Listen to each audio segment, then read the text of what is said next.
Welcome to the ReGen Brands podcast, the place for brands, retailers, investors, and other food system stakeholders to learn about the consumer brands supporting regenerative agriculture and how they're changing the world.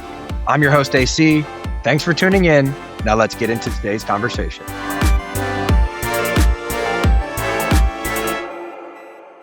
On this episode of the ReGen Brands podcast, we're joined by Joe Miller from Kalona SuperNatural, a 20-year veteran of the dairy world and a passionate advocate for organic and regenerative farming.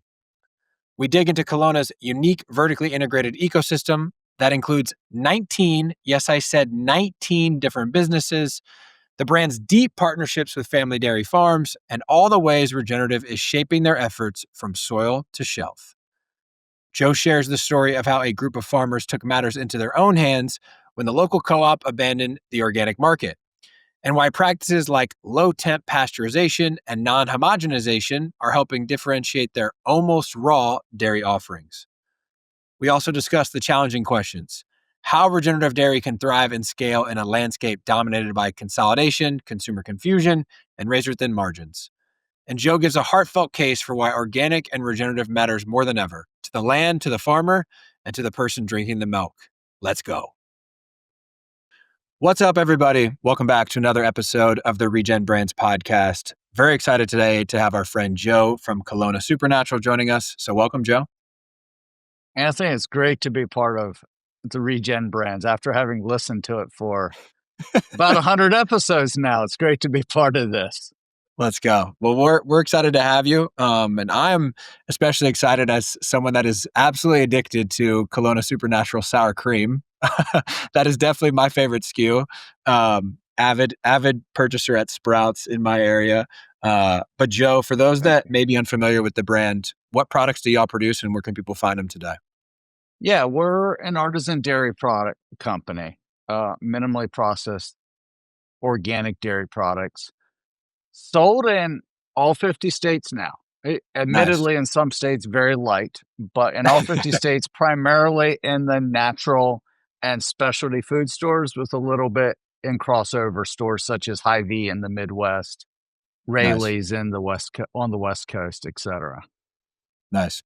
And I'm excited to have you on, Joe, especially because to me, you're a dairy lifer, or like you've been in dairy for most, if not, all of your career. And so I think that gives you a really unique perspective to share kind of about the brand itself, but also about dairy at large and also regen dairy and regenerative organic dairy.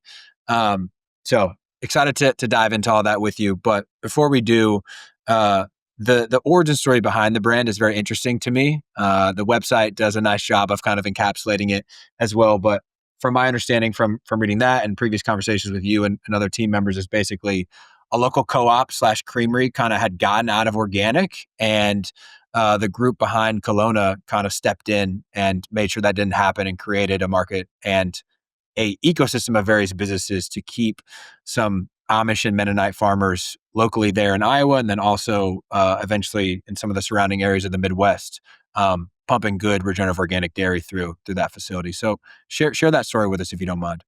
Yeah, well, it helps if I go back to the early 90s to share this. And well before that, but I haven't lived that experience before that, though I've had the privilege of interacting with some of the stalwarts behind organic and those that were instrumental in developing those early standards. But organic was somewhat of a free-for-all. The certifications were wide open, and people were generally labeling things as organic based on their own understanding of organic. In the 90s, as part of I believe it was part of the Farm Bill, they passed the legislation to enact organic certification, allowing the federal government to take charge of the word organic, the organic certification. And that became law in the early 2000s. It became, throughout the 90s, there was a lot of debate on what that law should be, what that law, what the requirements would be around that. In the early 2000s, it became the law of the land, and the National Organic Program came under the USDA Organic. Yep. Well, if I go back now to the history of our farmers, it goes back even further.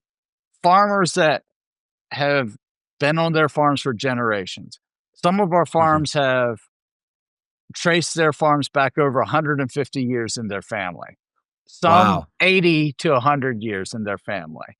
So Wow. we have a lot in our community there. We have a lot of farmers that have been certified organic, or let me change that, have been farming organically Yeah. for decades upon decades. Mhm. You come up to the 80s and 90s, and they started marketing their products as organics, and local co-ops took advantage of that and were able to sell this organic product. But there wasn't strict federal legislation around the separation of organic versus natural, Mhm. or versus the conventional milk they had in there. There weren't, the legislation wasn't strict. Well, you come into early 2000s, suddenly that legislation becomes strict, Right. becomes codified into the law, and some of the local co-ops go, this is too much. We're no longer Mm. going to be buying organic dairy. Um, Wow. and that affected our region right there with quite a few farmers. And it was actually the farmers that came together and said, we would love for to continue. Mhm. Sure, they had been farming this way before it became a thing, before it became Mhm. trendy, but they wanted to continue this process and wanted to continue getting this value out to the community. So they partnered with some local business people and themselves. They put money into it. They drove the process. And in 2004, they started the process of opening a creamery there in Mhm. Kalona, Iowa, actually right outside of Kalona, Iowa, to buy local farmers' milk and process organic products. In that process, I like to tell people, we're in Iowa. Mhm. The whole Field of Dreams movie, build it and they will Yeah. come. That was kind of the concept that was behind it. Is, hey, we start processing this, we put it out there, we'll sell it, it'll get sold. Yeah. That, needless to say, is not a key for success. And that's the process that brought Bill Evans, a local accountant, a business consultant, in Mhm. to support. This has been 20 years ago now. We Mhm. launched our products in 2005, so we are celebrating our 20th anniversary this year. And they Nice. brought Bill Evans in to support them in the sales, in the business development, and then later, several years later, as president of the company and manager, or president of the company and managing the whole Mhm. operation. Bill developed, this is where it started, the supporting organizations. So what Mhm. Bill's agreement with the group was, you have the processing. I want to partner with you on that. I want to be a part of that, but I will start up a sales and marketing arm, which we call Kalona Organics. Right. I want to start up a sales and marketing arm that will take care of sales and marketing of your dairy Mhm. products. That was step one. Along the way, for the longest time, we had distributors picking up the products at our warehouse. At some point, the Mhm. distributors go, you're too rural. You need to bring it to us. So Yeah. Bill looked around the landscape and said, well, if I start up a trucking company, let's start it up independently so that it can haul other people's products as well, not just our Mm. own, Mhm. going into these warehouses we're going into. So that's an independent organization under the larger organization of Open Gates, which is his solely owned company, but that owns these individual entities, such as Kalona Organics, which owns the Kalona SuperNatural brand, Right. markets and sells the products. Farmers Creamery, which is our production arm. And by the way, the farmers still maintained equity into that, in that production facility up until the late 2010s. where they Mm, sold the last of their shares to Bill hmm. and went back to doing what they were doing back in the 90s of farming Yeah. on their own. We still buy from the same farmers Hmm. that were part of the startup, but it's all under Bill Evans' ownership and leadership there at Open Gates. Hmm. So it's basically a parent company, a creamery company, a sales and marketing arm, which owns the brand. It's just those three things. Is there the trucking company you also said, and then is there anything else besides that? I think today we have 19 entities underneath it. Wow! Wow! Yeah, Wow! it is. Let me try it. It is a warehousing Okay. arm. It is our own local distributor. We have a local distributor called Kalona Direct, which delivers in the Iowa area, central Yeah. Iowa region, and delivers our products and some other people's products locally there in Iowa. That was just, we had a lot of accounts, retailers, even some um, convenience stores coming in and picking up products at our docks.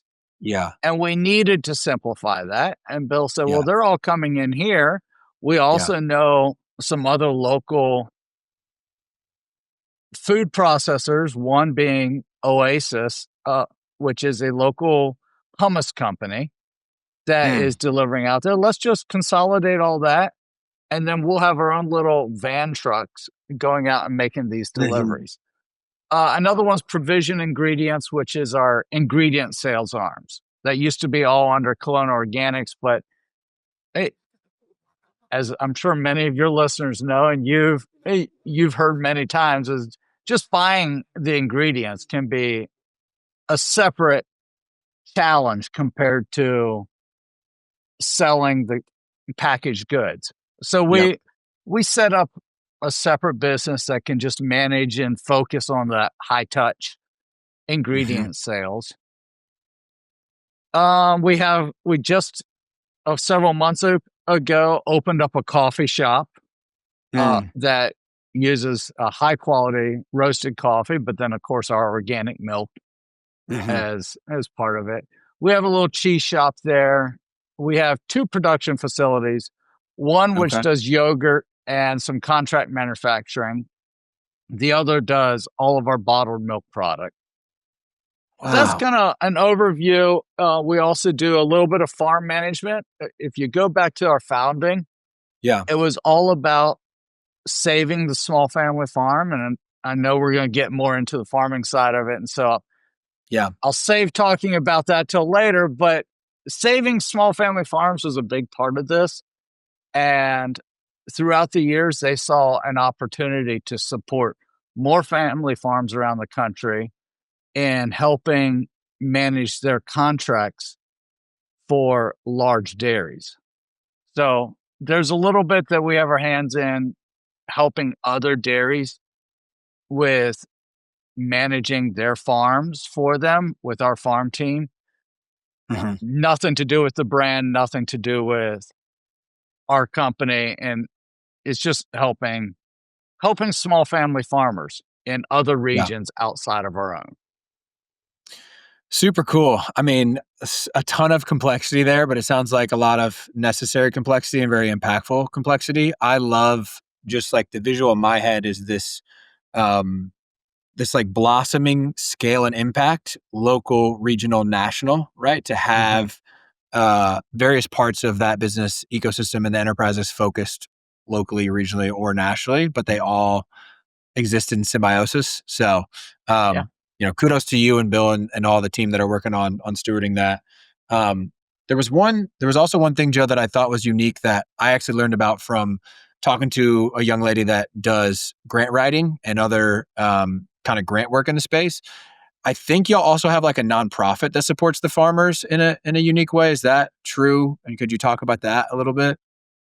Yeah. So not owned under Open Gates, but it's Right. something we support and is off to the side of our company. Um, Hmm. and that's Kelowna Regenerative Network. And that the sole mission of that is to support regenerative farms. We are a savory hub under Hmm. land to market or supporting land to market certification. Yep. And that, or we aren't, Kalona Regenerative Network is.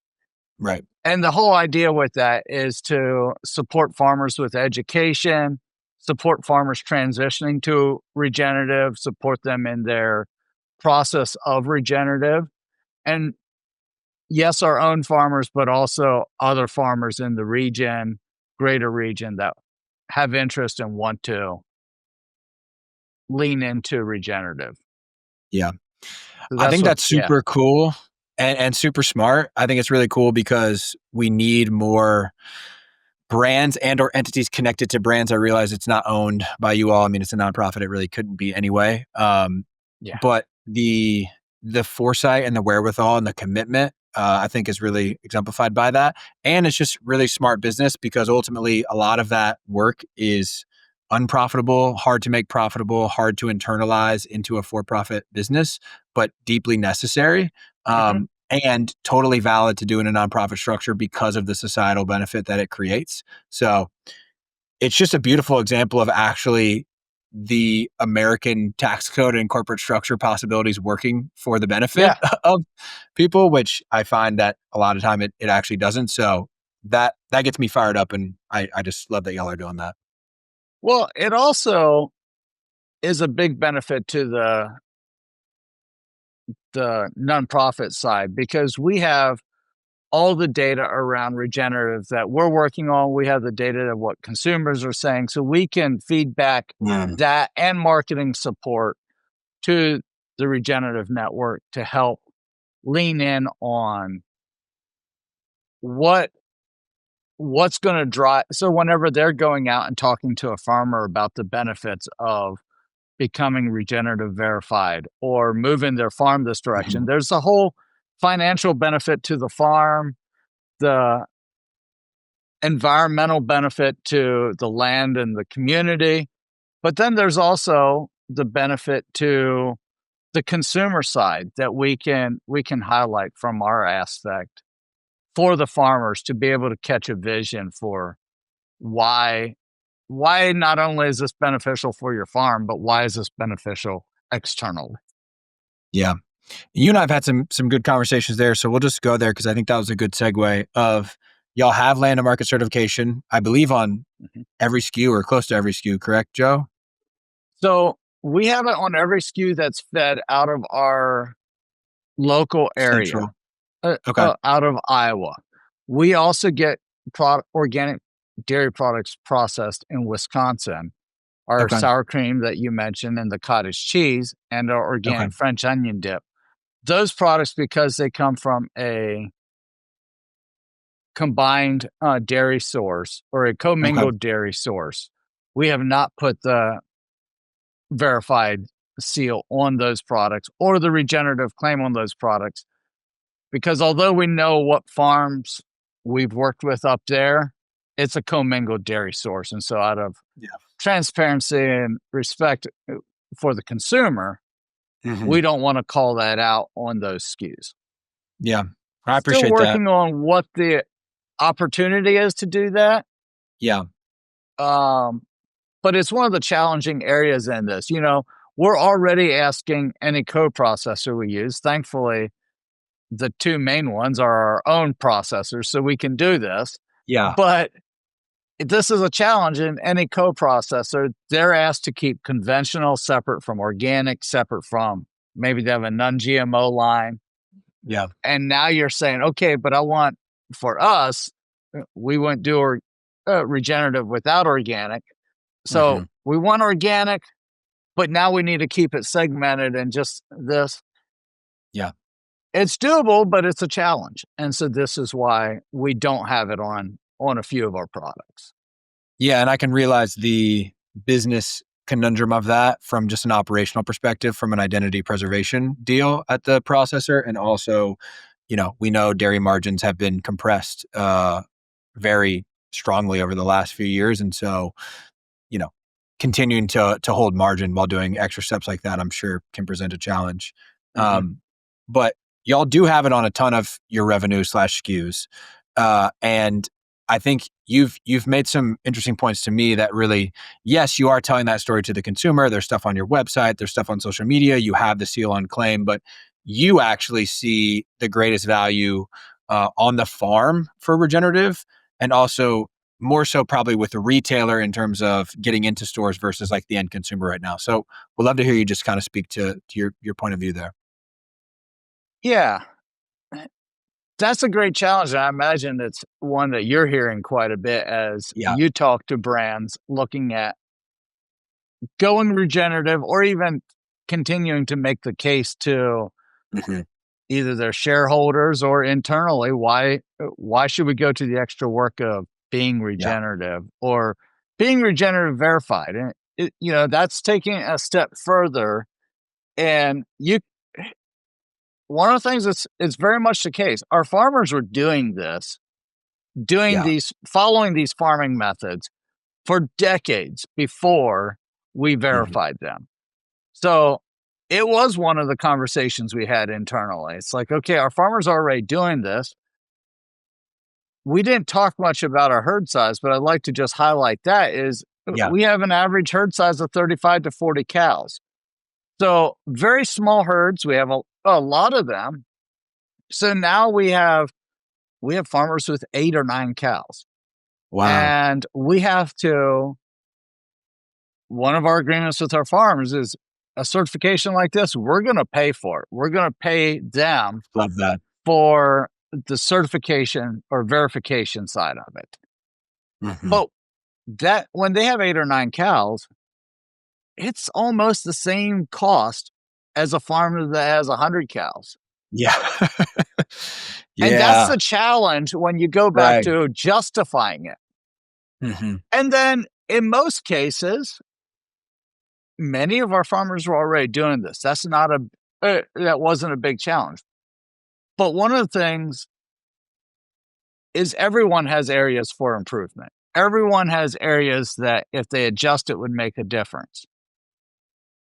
And I've had this, I don't know how much we want to get right now into our farming, into Go our ahead. farmers, but Yeah, please.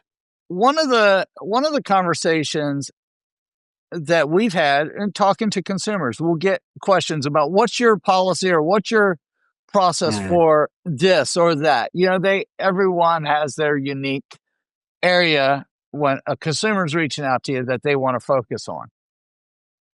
And I've had the conversation in email and in person with different consumers where I share with them, we're not trying to take 50 unique farms and make one homogenous farm out of them. They're Mm. each individual operators that have their own way of doing things, and rightfully so. So our goal isn't to take a lot of independent, passionate farmers, passionate in their own right in what they're doing, and make them all like one large farm. Yeah. Yeah. We want to highlight the uniqueness of different farmers. So how do you achieve that when you're going in and saying, okay, we want you to be regenerative? And what does that mean for your farmers? Well, one of the areas, going back to your question now, one of the areas for our farmers was to lay out, look, if you approach your farming this way, if you take steps in some of these practices, you will be improving your soil, you'll be improving the vitality of your land. Your land Hmm. may be able to support another cow or two. Yeah. Right. What, and even not that, going back to your setup, what you staged it as at the beginning, we support a lot of Amish and Mennonite family farms.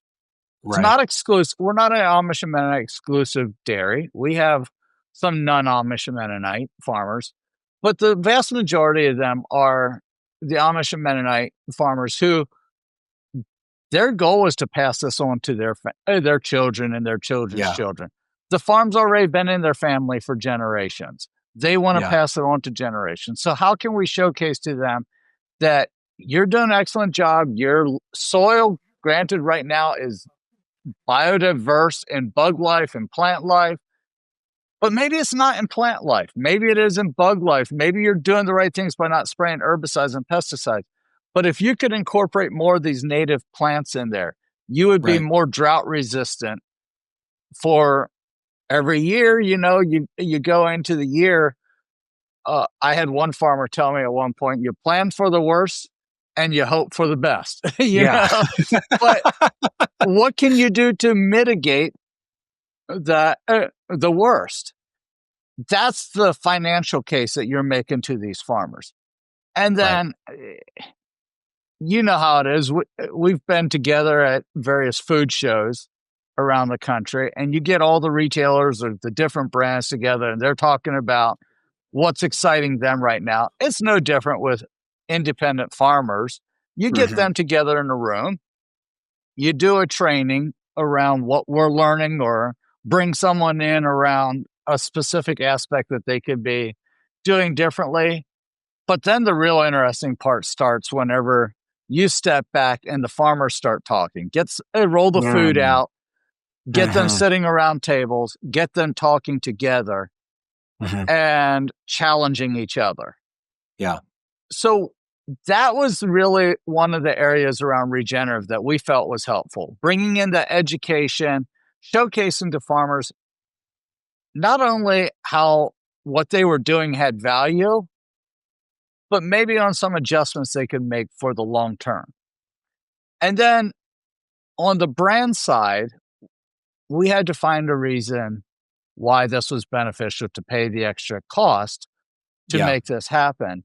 And a lot of that happens with the retailers, getting the retailers to go, look, I want to showcase that I have exceptional products in my dairy set. I'm going to carry the wide variety of dairy products, but what Mhm. can I showcase that as a retailer that we are doing different and that we are highlighting Right. having sustainable products for our community? And sustainable, as we all know, has totally lost all meaning. Yeah. So what can we do? And regenerative filled that gap for us. Regenerative filled the gap of saying we have a value here of that we carry to the core of our farming to Mhm. improve not only products, but the environment and our community, our farming community. Yeah. That's really what came down to it. And then, I don't know, do you have any question around that? I'd love to speak to the consumer side just a bit, because to me, that's where it really got exciting when we really Yeah. started looking at the difference it made for consumers. Mhm.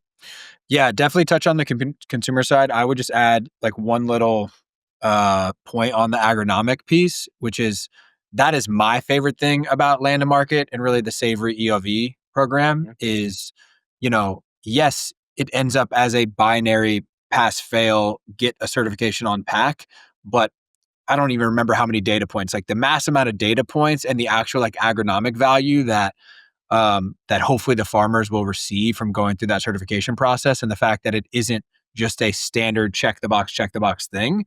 Um, I just feel like that has so much value, and I love that they've kind of intertwined those two together in their program.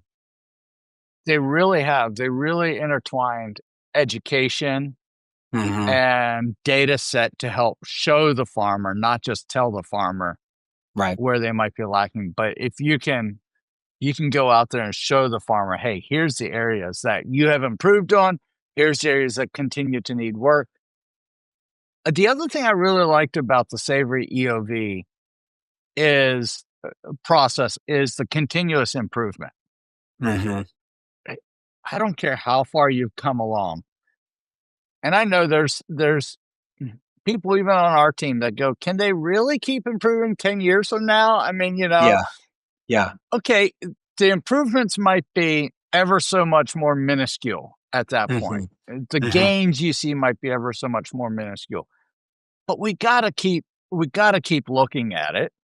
We Right. gotta keep showing, working at how can we be better tomorrow than Hmm. we are today?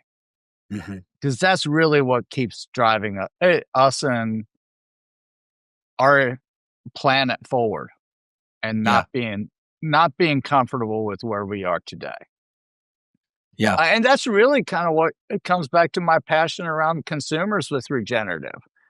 Hmm. Consumers buy for a lot of for a myriad of reasons. I think right now, and AC, I'm sure you've looked at the data a lot more than I have around regenerative because this is your passion, your life. Yeah. But I don't see a lot of consumers walking into a grocery store looking for Right. regenerative verified products. Right. I live, work, and breathe dairy. And if you look back over the last 20 years, dairy has been hit hard Right. on its effects on the environment, and in some ways, justifiably so. Hmm. It it has gotten a bad rap from multiple areas of environment abuse, not paying attention to the runoff in the streams. Definitely when you go to the non-organic side, the Right. herbicides and pesticide use, the farming of the The land, CAFO waste. yeah, there's been a Yeah. lot of challenges, and it hurts to see the bad rap, especially whenever I see some of the replacements they're suggesting being no better for Right. the environment than what dairy Right. is. Dairy is Right. still, I believe that intersection of animal and land is Hmm. still the best thing we can do. Yep. And then the nutritional benefit you get out of dairy is unmatched by any other analog that you might try to replace it with. Hmm. That being said, one of the things, and I wish, if I'd come better prepared, if I was a professional in this, I would have a bottle of our milk that I could hold up. But the reality I think you're is, pretty prepared, brother. Don't be too hard on yourself. I want one of the things as I got digging into this is what's the benefit for consumers? And that Hmm. is when they're drinking milk, they love a good glass of cold milk. Maybe they Yeah. love milk with their cereal, or there's no good replacement for using buttermilk to make biscuits or to Mm. make your favorite marinade. Yeah. And today, cottage cheese is extremely popular as a high protein, low Hmm. calorie diet piece that actually tastes extremely delicious, at least from the right manufacturers, Yeah. or the Yeah. right brands. That being said, what I really have seen regenerative make possible for consumers is when they read the latest article that says, I'm sorry, but cow Dairy's farts are killing the planet. destroying the environment, Yeah. Right. Right. or you pick up whatever cause is being pushed today. Right. We can't have W- any cows on planet Earth if we're not going to Exactly. have climate change. When they see that, I want them to pick up their glass of milk and say, "Not my milk." Hmm. Right. And that's when they get confident about, "Damn, I'm doing the right thing. I love this milk. Yeah. I love to enjoy dairy products, and I don't have to feel bad whenever somebody's knocking them." Hmm. They might not even buy our products all the time, Hmm. but I want to give them that outlet to whenever they're feeling like, I just really want milk, and I want to know that I don't have to feel bad when I read the latest article. It gives them that confidence. I don't want that to be the only reason they're buying our milk. There's a lot of other reasons I want them buying our dairy products. But that ability for them to go, I feel good about what I'm doing. I don't Yeah. have to cower when I read the latest article. It doesn't even matter the science about it. We don't have to get into the science behind Yeah. what they're saying. It's that feeling of confidence, that feeling of feeling good about what you're doing is Yeah. what we're aiming for. Yeah. I mean, and it's like, don't overcomplicate it, right? Like, if you sell something, you want people to feel good about buying it and you want to feel good about their consumer experience, eating it, drinking it, enjoying it, whatever that may be.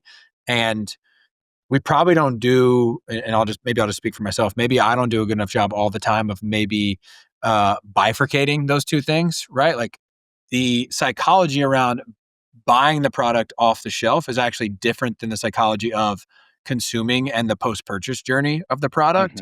Mm-hmm. And it does seem like we've highlighted that as of right now, Regenerative does seem like more of a loyalty and retention marketing tool than a purchase driving marketing tool. And that's basically what you said in a nutshell, which is like, I want to give my consumer as many reasons to feel good about the fact that they bought and consumed this product as possible. And this is just another one of those. And for y'all, it's really from an environmental perspective. Um, but I also do want to touch Joe on, I think the work that we both agree like still hasn't happened and needs to happen. And we're all working on it in our various ways. We've talked about it on the show, the ways we're working on it here and via the coalition, the trade association. But I wrote down a quote that you shared with me the last time we talked, which was consumers buy because what it means for them, and they don't have the picture of what regenerative means to them yet. So I was just curious if you could elaborate on that a little bit. Yeah, it's the definition problem. It is regenerative is in some ways a analog at this moment for sustainability. Yeah. But too many consumers equate this both to the same thing. Mm-hmm. And they're going, okay, great, it's sustainable. Why should I care? Yeah. Why, whenever I am struggling to make my food budget stretch across the month, Right. why should this make a difference to me? And this is where Mm-hmm. I know you've had a lot of discussions and several really good conversations lately around the nutritional value Yeah. and how we can maybe stretch into that. I'm really interested in more of that. It's a difficult conversation because Yeah. there's a lot of legal sides to that as well. Yeah. But Mm-hmm. this is why on our packaging, we went and put on the back of any packaging that we had the space, we put a statement that says land to market verified. I got it here somewhere. I should know this by heart, but land to market verified proves that our farms are improving environmental or ecosystem health in biodiversity, clean water, soil health, and carbon storage. Yeah. It's to bring in the value to consumers. Mm-hmm. And to me, I think regenerative means so much more than sustainability. And Right. maybe that's because sustainability has gotten washed out so much. But I would sure hope that our goal as a regenerative community is not to just be sustainable and sit where we're at, is to Mm-hmm. actually start reversing some of the trends that we've had. Mm-hmm. Yeah. Yeah. And I think it's like if we do bifurcate the post purchase from the purchase drivers, the purchase driver, we believe, I think as a community right now, is nutrition and nutrient density. And then maybe the post purchase play is more on the sustainability and the kind of do good, do no harm ethos of the products. Mhm. And we're kind of there on the sustainability stuff, right? Like we have enough certification, verification, definition, marketing materials to where we can say there's a lot of brands and products like making that claim and probably being understood by consumers. How well it's understood and how much it's resonating, we probably don't know. But I think the frontier, the unknown is the purchase driving nutrient density stuff, which question there, Joe, is like, are y'all investigating that at all? Are you doing any testing? Are you kind of doing anything there yet? And then I definitely want to talk about some things I know you are doing on the unique processing side as well from a nutrition perspective. Yeah, testing wise is not an area that we have Mm-hmm. leaned in on or going down the route when it comes to this. It's been our focus has continued to be on when we started this, it was about how is it benefiting the farmer. And then Mm-hmm. it's the use case of how is it benefiting the brand.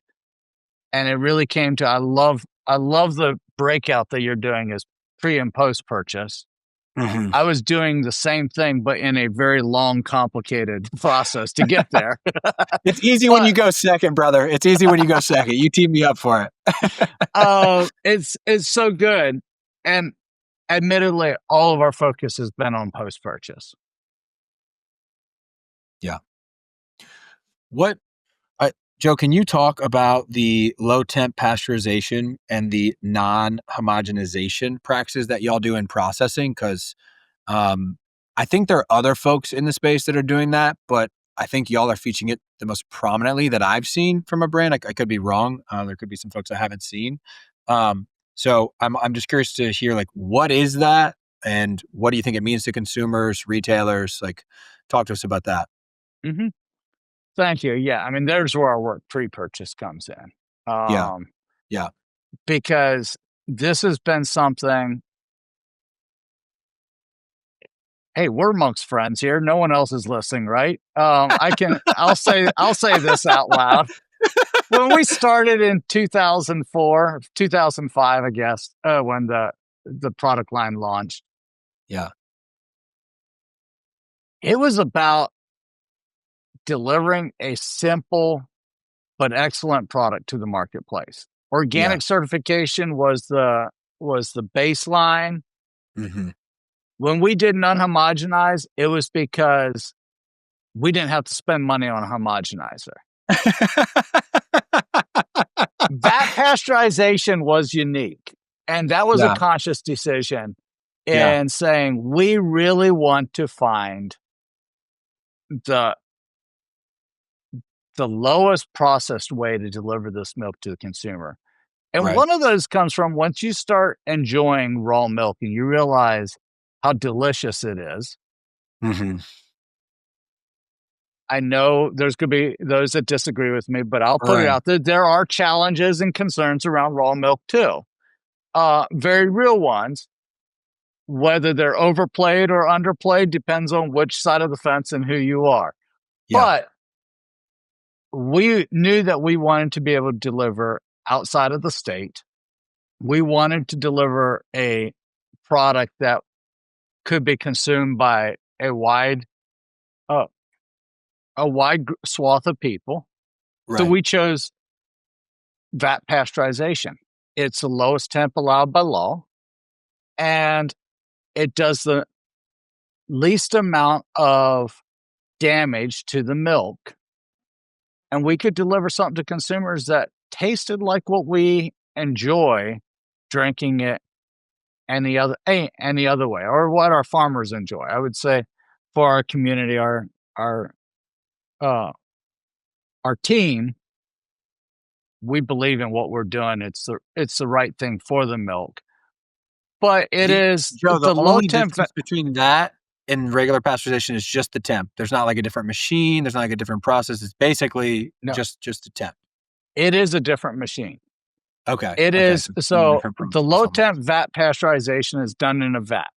Just Okay. stepping through the process, the milk is heated gently up to 145 degrees and then held there for 30 minutes. Okay.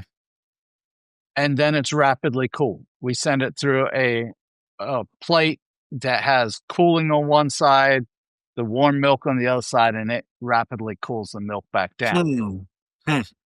to bring it back down to a low temp. Yeah. And then it goes in, and then it's bottled. Okay. The high temp short time pasteurization is 161 to 215 degrees. Depends on the processor, depends on the shelf life they want to get out of it. Yeah. It is heated up to those temps to get a little bit longer shelf life, but it's a more efficient processing method. Hmm. It's heated to that temp for 15 seconds, and then Wow. it can go straight to bottling. What a difference. Wow. Yeah, but it's a lot higher temp. And there's been plenty of data showing that in that short jump and on Yeah. up, the enzymes don't like heat. The Yeah. enzyme structure is destroyed. Hmm. The protein structure is affected. Proteins are still in the milk, but the protein Hmm. structure is affected. There's changes that are happening molecularly to the milk. Right. Then you go up to ultra high temperature pasteurized milk, which gives them a 90-day shelf life. If it's put in aseptic or sterilized packaging, it's a lot longer shelf life. And that is heated up over 280 degrees. Wow. Yeah. Flash pasteurized, it's a split second.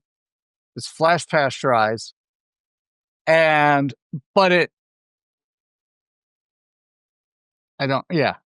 It's not milk that Joe wants to drink. It's Long not milk story that I short. want to drink. Thank you. Thank you, AC.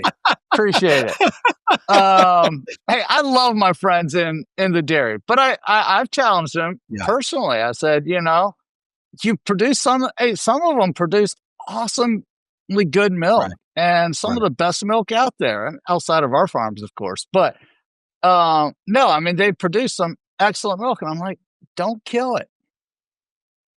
So this was a conscious decision by those that were starting up the creamery to lean on a lower efficient way, a lower shelf life. We get a shorter shelf life, lower efficiency. You don't have the speed that you have with a HTST or other pasteurization methods, but they believed it was doing the best by the milk. And that's what we're delivering to the market.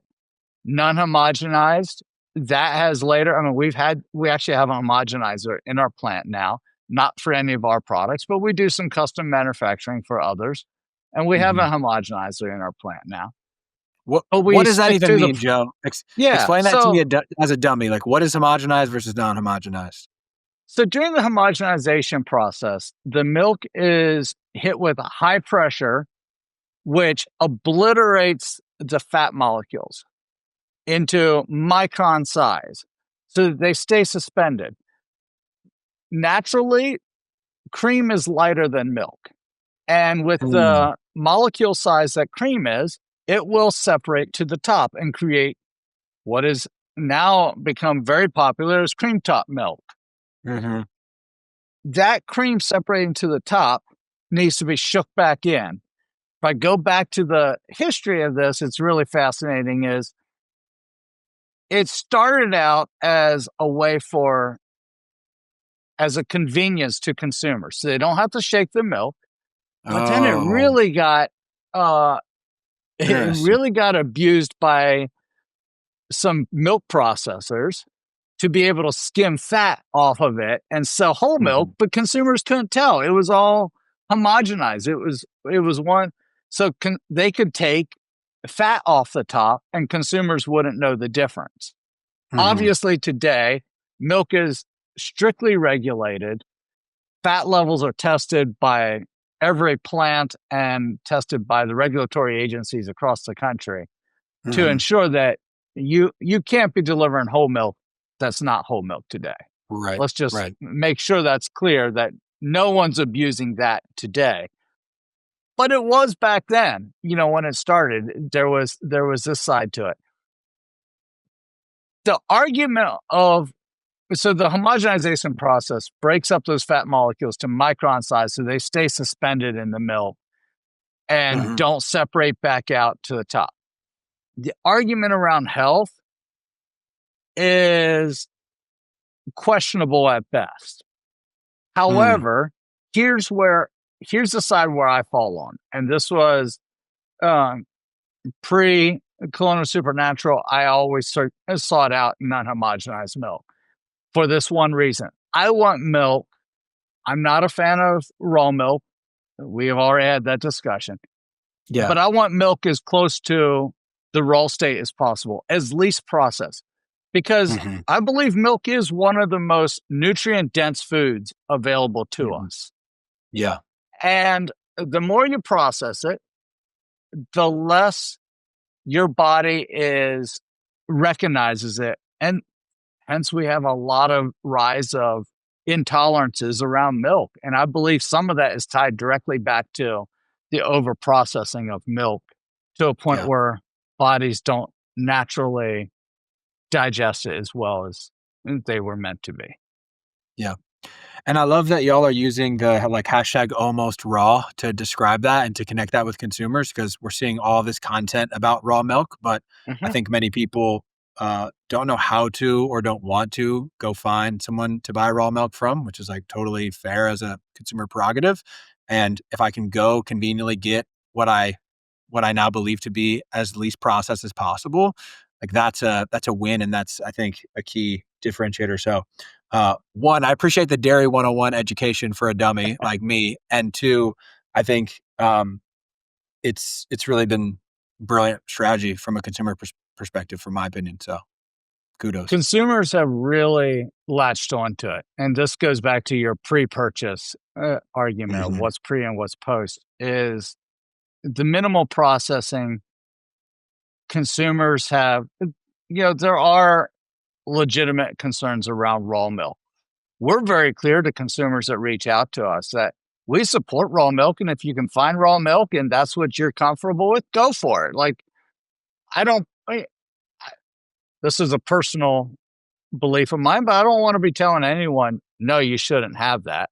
But I do want to Hmm. give them the education around why we do what we do. And that's what we turn into is we say, find it. But if you have anyone in your family that has autoimmune disease, younger, older, that maybe shouldn't have raw milk, or you're Yeah. concerned about raw milk, or you have a difficulty getting it, that is Hmm. where we are here to give you the closest thing to raw milk available on most retail shelves. Hmm. And our milk isn't available in all 50 states, but some of our products are in all 50 Hmm. states. But we're also very fortunate. And this is, you could call it luck, you could call it whatever you want, but we are in the center of the country. Hmm. And with a short shelf life, one of the crucial pieces is being able to get that milk to the shelf as quickly as possible. Right. Also, so consumers can enjoy it fresh. And that, with where we're located, we have that ability to get to the various corners of the country very quickly Hmm. with the fresh milk straight from our production facilities. Yeah, it's definitely key. Um, Joe, I want to ask you a hard question because I feel like I'd be very remiss if I didn't get your perspective on it with the amount of time you've been in the dairy space, and it's certainly not something that we've talked about. And I'm going to try and form it into a well-formed question, but give me some grace here. Um, from the from the time that I'm able to spend just thinking about dairy, it seems like we're in a really interesting spot. And maybe let's talk just kind of about organic dairy as a way to focus the question. We had the kind of the boom once um, some of the legislation that you talked about in the early 2000s. We had kind of the big exit for Horizon, and I think there's a couple others. We've seen a ton of headlines, I would say, over the last like 3 or 4 years of a lot of those brands and or others kind of pulling back and cutting contracts with family farmers. We're seeing organic family dairies going out of business, closing up shop, making less money. And now we're also seeing like this revival of real dairy on the retail side. You're hearing about retailers cutting back on plant-based SKU and adding more real dairy SKUs. Like, can you make sense of that for me? Like, where the hell are we at with this thing? And where do you think we're going just in the macro for organic dairy at large? And I mean, I also didn't even mention we have this whole new regen component in there too. Um, so wherever you think is best to take that, I would just love your kind of take on the macro. Yeah, you're bringing the hard questions now. I was flowing smoothly and everything was good. Uh, let's throw him a curveball. From a macro sense, I can tell you I have been very grateful to see consumers coming back and valuing Mhm. dairy products as a nutrient dense source of food Yeah. because and we're going through this whole trend right now, and I'm celebrating clean ingredients. Yes. What dairy brings, a lot of brands, a lot of products, a clean ingredient that they can use that has a lot of micronutrients and a lot of the things they're trying to add to their products that they don't need to use synthetic alternatives for. I had written down going into this conversation a stat that I was like, well, I'll bring it out somewhere, maybe when I'm talking about my passion for family farms and everything.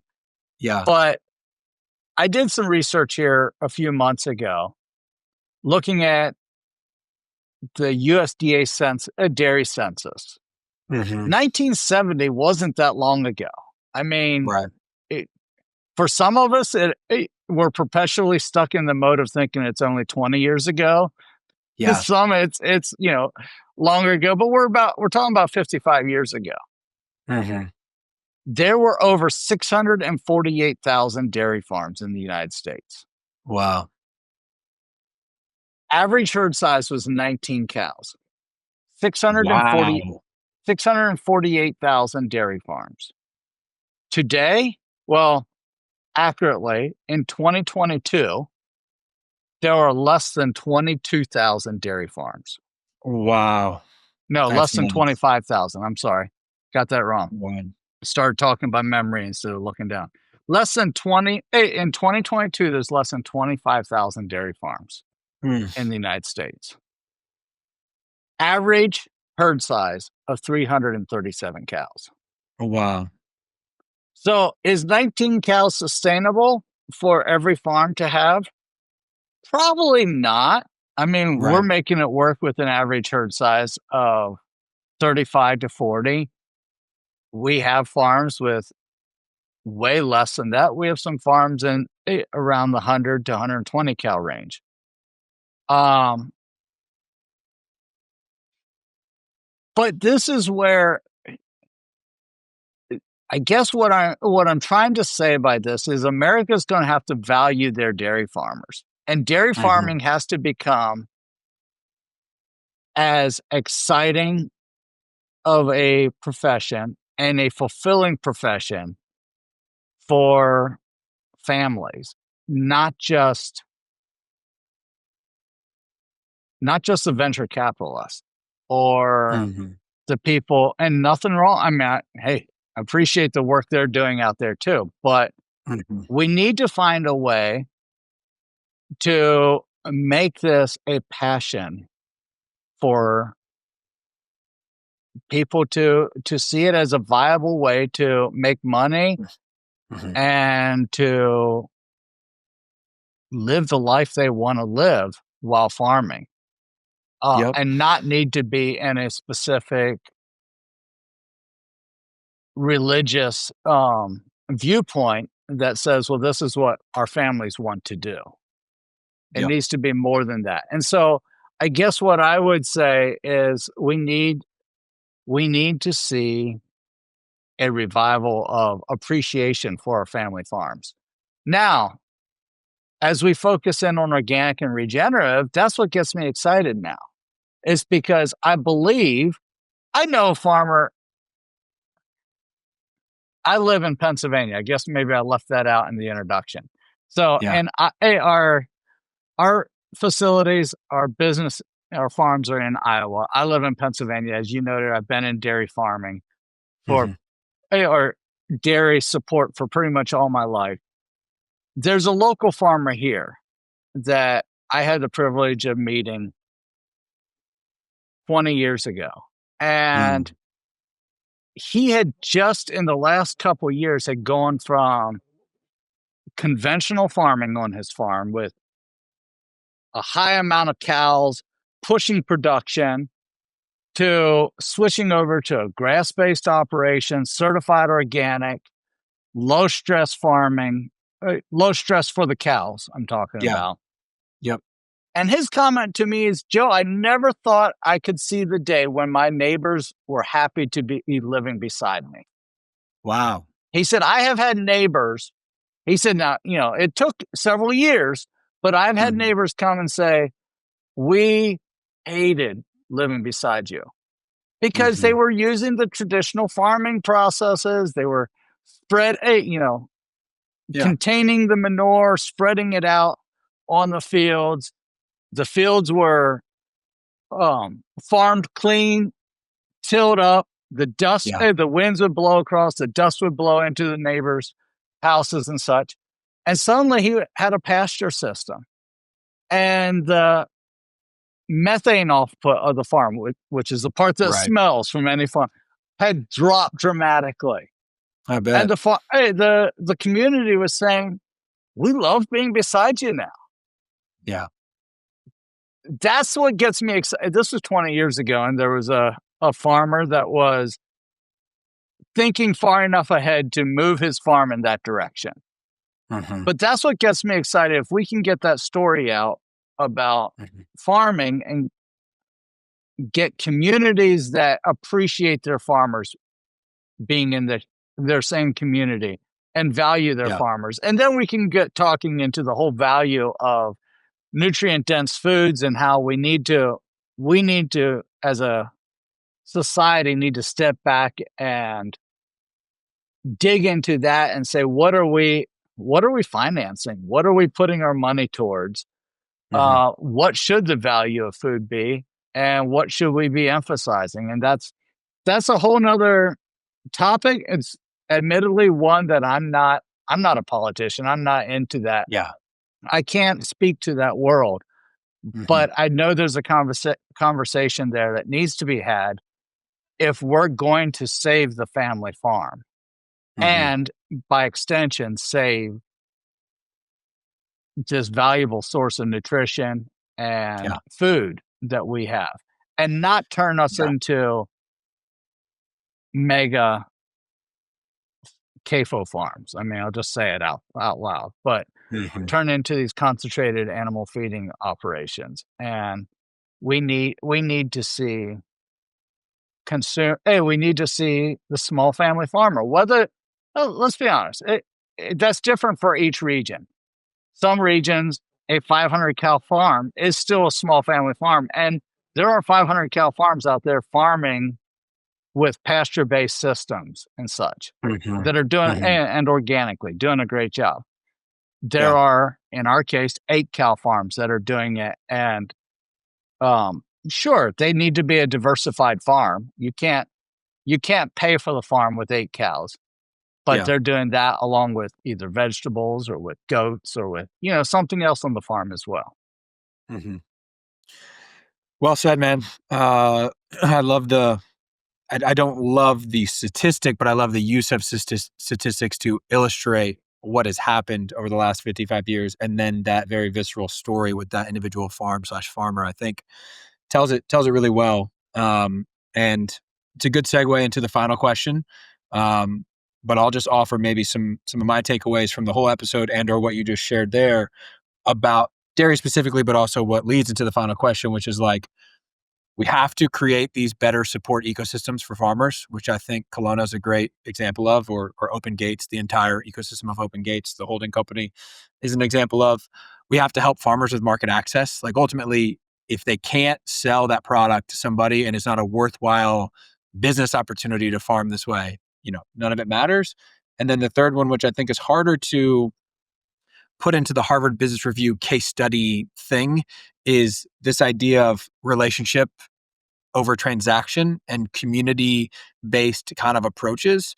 Um, we have to get back to some more of that in these industries and in these lines of business that, yes, are businesses and they need to make money and they need to have profit, but it can't just be, I bought your milk for 30 years and then I send you a 2-week notice that I'm not going to buy it, anymore. Um, so all that said, some of my takeaways from what you shared, Joe, and I will tee you up for the last question, which is, how do we get ReGen Brands to have 50% market share by 2050? What do you think? It all starts with building that consumer demand. And in order to build the demand, we have to build the case of why it's worthwhile for consumers. And I love the work that various are doing around the nutritional side, but I think there's also it goes back to the whole story around just saving the family farm. And obviously I have a passion directly down there, but I believe it has analogs into other businesses as well. If they can showcase to consumers that they are supporting the things that make for a better environment, which in turn make for better and more delicious food products. Right. I'm passionate about how Kalona SuperNatural approaches our processing and such, but we're not the only way to do it out there. I'm incredibly grateful that we're not the only way people are doing it out there, because there's a great opportunity for diversity in these areas. One area I don't think there's any room for diversity, though, is in brands and food businesses taking responsibility for their supply chain and then showcasing to consumers why it's important, either in the flavor, in the nutritional value, in the environmental value to consumers. Can we reach 50%? I don't know, but study upon study has shown that if you can, I love Malcolm Gladwell's book, The Tipping Point. If you can get us further down that line suddenly, and we'll be looking back, hopefully fewer years than more years, but we'll be looking back years from now and going, when did that happen? Like, everyone's demanding this now.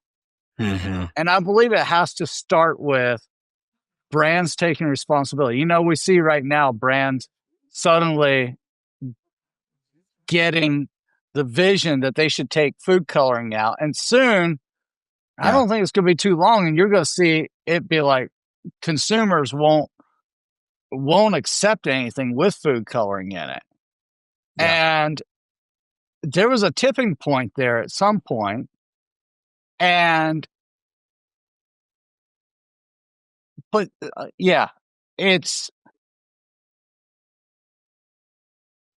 believe brands need to take that responsibility to say, we're going to do the right thing in our supply chain line, and then we're going to find out how to sell this to consumers, that this is the right thing for them.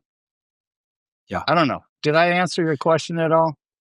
I think you did very well, man. And I agree with what you said. And I would add on to it. It's a very self-serving comment, but it's one I'm convicted on.